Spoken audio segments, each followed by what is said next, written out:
Shalom bien-aimés dans le Seigneur, grande est notre joie comme chaque jour de nous retrouver au pied du grand roi pour notre méditation quotidienne. Nous sommes le jeudi 17 octobre 2024 et nous vous saluons au nom de notre Seigneur et Sauveur Jésus-Christ. Pour notre méditation de ce jour, nous allons lire un texte dans la lettre de Paul aux Philippiens. Philippiens chapitre 4 verset 9, dans deux versions. Dans la version Louis II, il est écrit « Ce que vous avez appris, reçu et entendu de moi, et ce que vous avez vu en moi, pratiquez-le.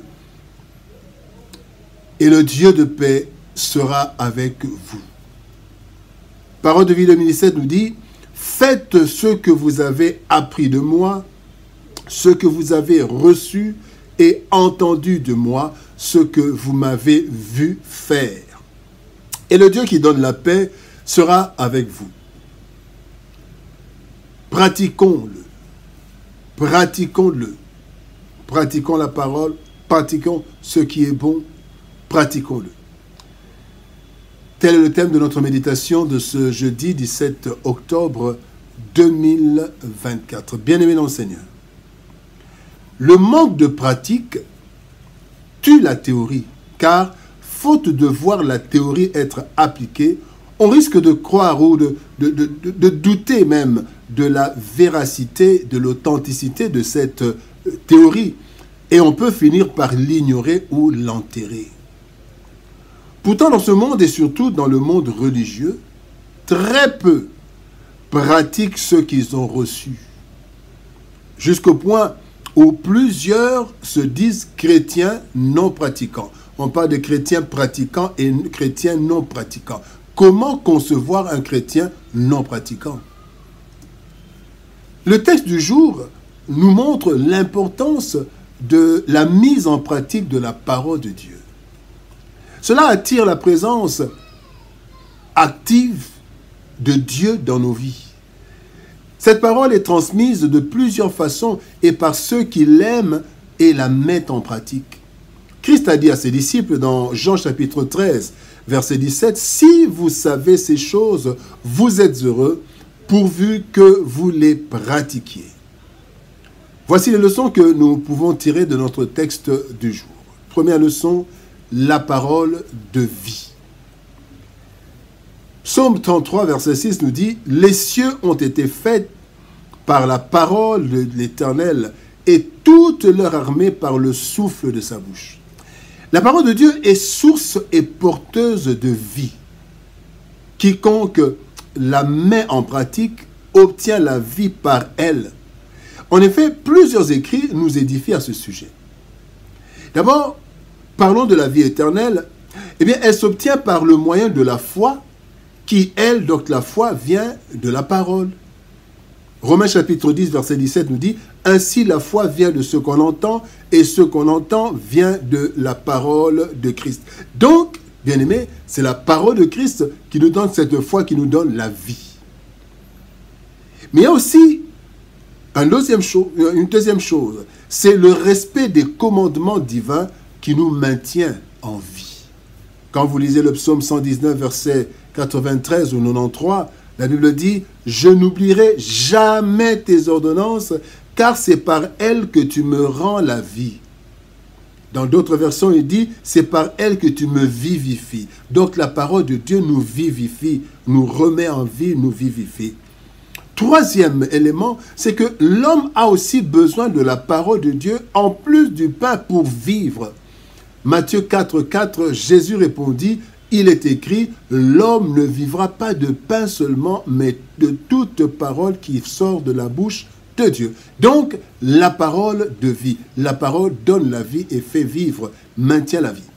Deuxième élément, parole de succès.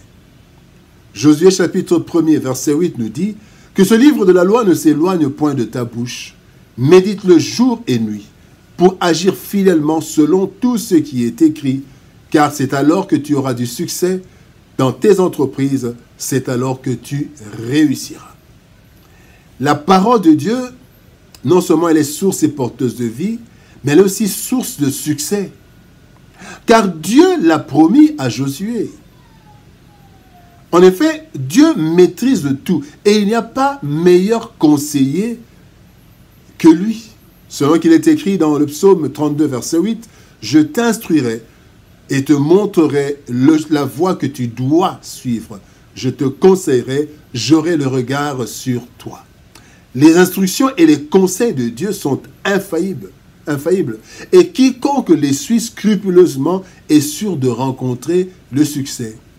Alors, lorsque nous marchons selon sa parole, nous sommes rassurés de ne pas nous égarer. Parce que la parole de Dieu est une lampe à nos pieds, une lampe pour chaque pas, mais aussi c'est une lumière sur notre sentier. Et cette lumière, cette parole ne nous laisse jamais dans le noir, selon qu'il est écrit dans le psaume 119, verset 105, « Ta parole est une lampe à mes pieds et une lumière sur mon sentier. » Bien-aimés, parole de vie, mais parole aussi de réussite, parce que celui qui suit scrupuleusement la parole de Dieu finira par le succès. Le troisième point que nous voulons voir, c'est la pratique qui compte le plus. C'est la pratique qui compte le plus. Jacques chapitre 1er verset 22 nous dit « Mettez en pratique la parole et ne vous bornez pas à l'écouter en vous trompant vous-même par de faux raisonnements. » Bien-aimés dans le Seigneur, écoutez, méditez, étudiez, mémoriser la parole de Dieu chaque jour est une très bonne chose et nous encourageons cela. Cependant, Dieu n'a pas envoyé sa parole pour que nous la connaissions, mais pour que nous la pratiquions.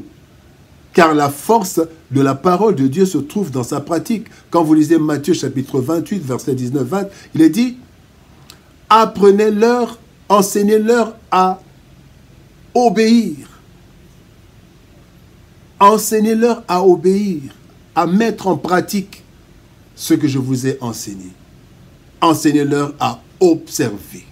Donc, Christ, Dieu a envoyé sa parole, pas pour que nous la connaissions, mais pour que nous la mettions en pratique. Et l'apôtre Paul, imitateur de Christ, selon 1 Corinthiens chapitre 11, verset 1er, où il est dit « Soyez mes imitateurs comme moi, je le suis de Christ ». Eh bien, Paul met en pratique cette parole et l'enseigne. Ainsi, il ne se limitait pas à dire ce qu'il faut faire, mais il montrait aussi comment il faut appliquer cette parole. C'est ce que Dieu attend de nous, que nous transmettions ces instructions en parole, mais surtout par notre comportement. Donc que nous mettions en pratique la parole de Dieu afin que les autres aussi la mettent en pratique. Bien-aimés dans le Seigneur, la pratique de la parole de Dieu est primordiale dans la vie chrétienne. Selon qu'il est écrit dans 1 Samuel chapitre 15 verset 22, « L'obéissance vaut mieux que les sacrifices et l'observation de sa parole vaut mieux que la graisse des béliers. » En effet, bien-aimés, obéir à la parole de Dieu, ce n'est pas uniquement être d'accord. Ce n'est pas uniquement être d'accord avec cette parole, mais c'est surtout l'appliquer, la mettre en pratique dans tous les domaines de notre vie.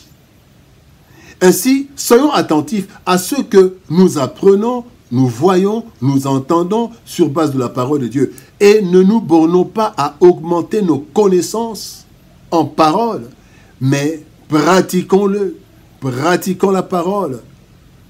Et Dieu, que nous honorons par cette pratique, sera toujours avec nous. Sa paix demeurera en nous. Prions le Seigneur.